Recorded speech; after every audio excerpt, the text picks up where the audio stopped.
Hi everyone, welcome back to Mind Blown Movies Explained. Today, we're diving into Schindler's List, a 1993 American epic historical war drama film. Warning, spoilers ahead. Don't forget to subscribe. Just one click helps the channel and it's completely free. And you'll get more epic movie explanations in your feed. The film opened in German-occupied Kraków during World War II. Jewish families, carrying whatever they can, are marched into the cramped Kraków Ghetto. A whole community is reduced to a number, processed into a box of stone streets in fear. Meanwhile, a very different arrival takes place. Oskar Schindler, a smooth-talking businessman and Nazi party member, steps into a luxurious restaurant. He is a man chasing opportunity in the chaos of war. He works the room with precision, handshakes, smiles, drinks. Every officer he flatters becomes a stepping stone toward his goal. Soon after, Schindler acquires an enamelware factory not by skill, but by bribing all the right uniforms. To run the place, he hires Itzhak Stern, a quiet, calculating Jewish accountant who understands the black market and the entire Jewish business network. Schindler cares about profit. Stern cares about people. Together, they form a partnership built on different motives, but headed toward the same destiny. Stern carefully directs Jewish workers into Schindler's factory. For them, this job becomes a lifeline because essential workers cannot be easily shipped to death camps. Schindler, meanwhile, enjoys his new position. Fine suits, fine liquor, officers at his table. He is a businessman thriving in wartime. But outside his office walls, the noose tightens. SS officer Amon Göth arrives to oversee the construction of the Plaszow labor camp. His presence alone is unsettling, calm, predatory, unpredictable. When the camp is ready, Göth receives an order.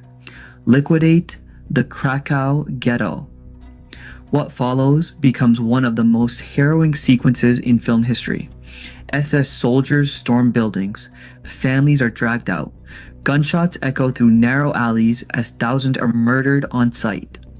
Schindler stands on a hill, watching the slaughter unfold like a nightmare he can't look away from.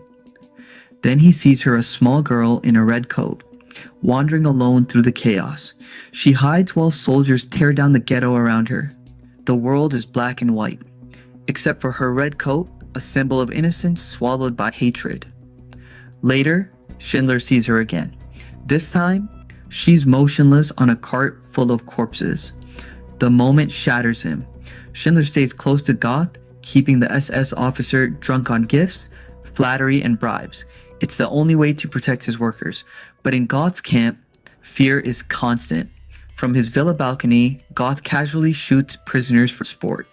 He torments his maid, Helen Hirsch, showcasing cruelty without reason. Schindler's priorities shift. Profit takes a backseat as he begins using his influence and his money to save lives. Every bribe becomes a shield. Every worker becomes a mission.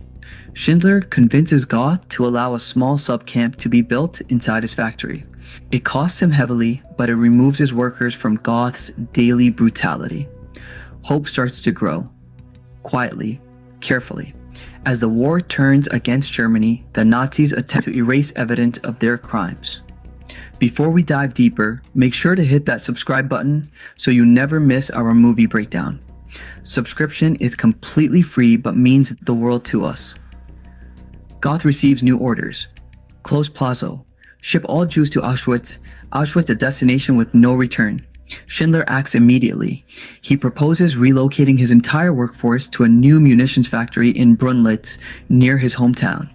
Göth agrees, but only in exchange for an enormous bribe. Now comes the task that will define Schindler's legacy, popularly known as the Schindler's List. Stern and Schindler sit together, writing names, one by one, worker by worker. This becomes Schindler's List: 1,100 Jews who will be sent to Brunlitz instead of Auschwitz. Names transformed into lifelines, but nothing goes smoothly. As the selected workers board trains for Brunlitz, the men arrive safely. The women and girls do not. Their transport is misdirected to Auschwitz-Birkenau. They are pulled into the machinery of death, shaved, processed, and prepared for extermination. Schindler rushes to the camp, bribing Commandant Rudolf Höss with diamonds to release them.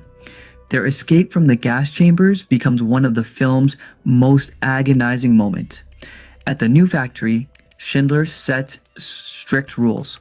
No SS guard enters without his permission. No worker is mistreated. And the Sabbath is observed freely. For 7 months, Schindler spends every last coin he has bribing officials and secretly buying useless shell casings from other companies.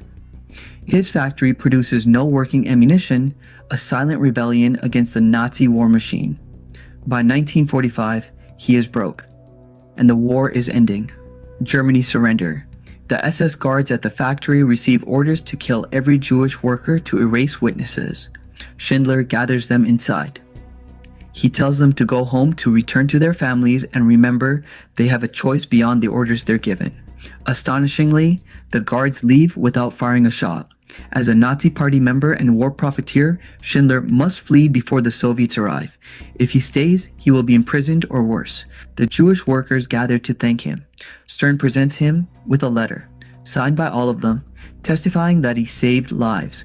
Then they give him a ring with an inscription: "Whoever saves one life saves the world entire." Schindler breaks down, overwhelmed with guilt, convinced he could have saved more. The workers comfort him as he and his wife quietly slip away into the night. Morning. A Soviet officer rides into the factory.